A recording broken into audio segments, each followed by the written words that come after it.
Hello everyone, I'm Megan Sullivan and welcome to my latest video on the hidden history of Fire Emblem Three Houses, or in this case, Fire Emblem Warriors Three Hopes. Recently, a new trailer dropped for this Fire Emblem Dynasty Warriors crossover, and we were able to learn some more about the story and characters ahead of the game's June release. Two of the biggest reveals are that the main protagonist is a mercenary named Shez or Shay, and that a being named Arval or Larva lives in their head. The trailer strongly hints that Shez shouldn't even exist, and that their presence is messing up the timeline we're all familiar with from Fire Emblem Three Houses. Could it be because of Arval's sudden and mysterious appearance?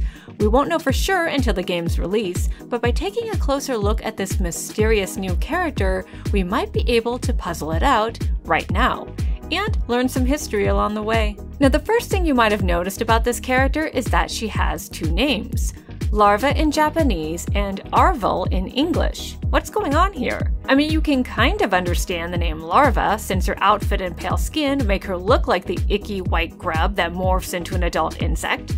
But then why is her English name Arval, which if you look up online is associated with an old Viking word for a funeral feast? What do a baby insect and a funeral feast have to do with each other? Well, nothing, as it turns out. But if we look at two alternative definitions for these names, then suddenly both Arval and Larva make sense. You see, both of these words come from ancient Latin and are tied to ancient Roman religion, which fits the naming convention in Fire Emblem Three Houses perfectly. How? Well, if you're familiar with my series on the hidden history of Fire Emblem Three Houses, you know that a lot of the characters are named after various Celtic, Egyptian, or Greco-Roman deities and/or legendary figures. Sothis, for example, is an alternative Greek name for the ancient Egyptian star goddess Sobdet.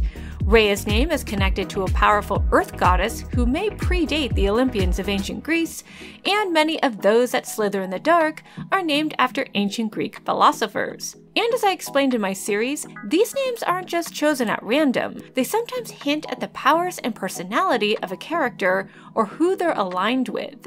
And now we have another possible connection to ancient history in the form of Arval, aka Larva. And I think, and this is just a theory, we can use this ancient connection to puzzle out whether or not Arval is a being we should trust. And I'll be honest, currently, all signs point to no.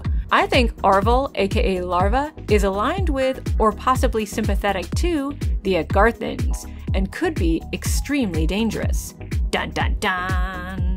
Now some people might be like, well yeah, I mean, she looks kind of evil. Her eyes are red, she's pale like an Agarthan, and the symbol on her clothes matches the symbol you see on Kronya's outfit, who as we all know is one of the members of those that slither in the dark. Oh, and you can see on the box art, she's glaring at Sothis, so the visuals alone are kind of a clue.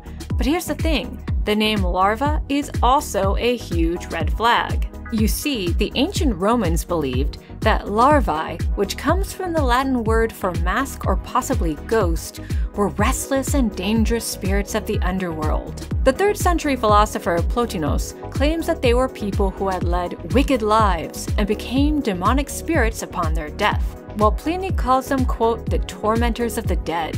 One of their more terrifying tricks was to possess the minds of weak men. These spirits were so feared that in order to appease them, they, along with their close cousin the Lemures, were honored during a 3-day festival of the dead known as either the Lemuria or the Lumuralia. And if this is what Larva is named for, it bodes ill for our new purple-haired protagonist in Three Hopes. After all, Larva suddenly just appears in their head and grants them supernatural powers, which is eerily similar to what a Roman larva can do to a living being. And then there's the name Arval. This word stems from the Latin arvum, or field, and is most likely taken from the Arval Brethren, a college of priests in ancient Rome who worshipped an old fertility goddess and were traditionally numbered at 12. Since Shez is Arval's chosen champion, and the Agarthans were once represented by Nemesis and 10 of his men, it's possible that we have a brotherhood of 12 mortals who over different centuries have been manipulated by those that slither in the dark, perhaps at the behest of Arval herself. But that last part is a pretty big stretch, and we don't actually know that Larva/Arval is evil. Maybe she has nothing to do with the Agarthans and is actually a force for good that's just misunderstood. But how can we prove that Arval is, or at least was, a benevolent deity? Let's go back and take another look at the name Arval. As I mentioned earlier, the word Arval is most famously connected to the Arval Brethren, a college of priests in ancient Rome who presided over a yearly spring festival called the Ambarvalia, held in honor of the goddess Dea and involving multiple animal sacrifices, offerings of incense and wine, a series of races, dancing and singing, rolling jars down hills, and other various rituals. This annual festival to Dea was hugely important and lasted for nearly 4 centuries until the Christian emperor Theodosius prohibited the worship of pagan gods around 391 AD. Okay, but who is Dea and how does she tie into the character of Arval? Well, the truth is we don't know very much about Dea, whose name simply means celestial goddess or daylight goddess. But there's evidence to support that she was worshipped at least as early as the 3rd century BCE at a sacred grove known as the Lucus Dea, about 5 miles outside of Rome in what is now the modern district of La Magliana. Considering that it was forbidden to use iron in her sacred grove, and at least some of her rituals were very ancient, it's possible Dea was originally a Bronze Age goddess, whose light was beneficial to crops. But over time, her cult waned. That is, until it was suddenly revitalized by none other than Rome's first emperor, Caesar Augustus, who appropriated the ancient cult in order to promote his own dynasty. He thus appointed his favorite senators to be lifetime members of the ancient college of priests who served Dea, and asked them to make sacrifices and offer up prayers for the safety and well-being of himself and his family, which of course they did. But they also continued their core function as worshippers of Dea.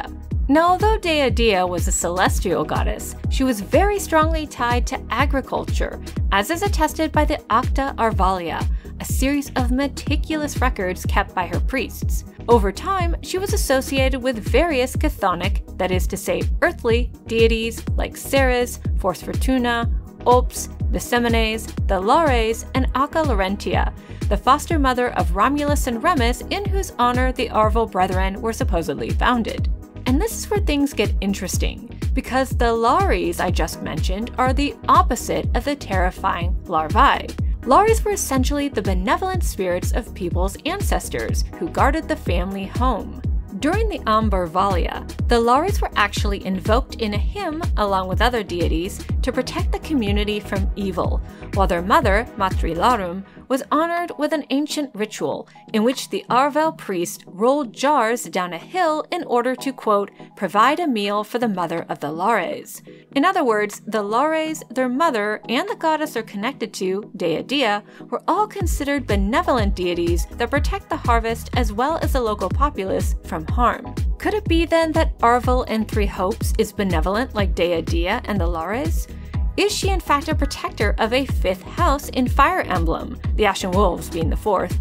It's possible. After all, the name of her champion Chez could be an alternative name for the French word chez, meaning house or dwelling. But then why is she glaring at Sothis on the box art? And why is her name Larva and not, say, Lar, the singular form of Lares? Well, maybe she was once a benevolent deity like Sothis, but like Rhea is consumed by vengeance, which is possible since Sothis does talk to someone in the reveal trailer about wanting revenge to, quote, slake their rage and heal their wounded heart. And since Sothis only talks to Byleth and we're not playing as Byleth, and she can't be talking to Chez because Sothis only talks to Byleth, that just leaves Arval, who, if she's associated with the Agarthans, may be out to avenge her people after they lost a war to the Nabateans and suffered from a catastrophic flood known as the Despair. It's also possible that since Sothis is referred to as a quote-unquote false god in old records found in the Abyss, Arval wants to re-establish her cult after the Church of Seros erased it, and every other native religion, from the history of Fodlan. But no matter what her intention is, it's clear that Chez, or Shay, is a vehicle she's using to carry out her plan. By the way, could Chez or Shay be related to Arval the way that Byleth is related to both Rhea and Sothis? Maybe. They're pale and have red eyes like Arval, and Shez has a job class called Flügel, which means wing or wings in German, which could simply be a reference to the fact Shez can wield two wing-like swords, but could also represent the celestial nature of the deity who's lending the protagonist their power. But whether our new hero is related to Arval or not, it's likely they're in way over their head.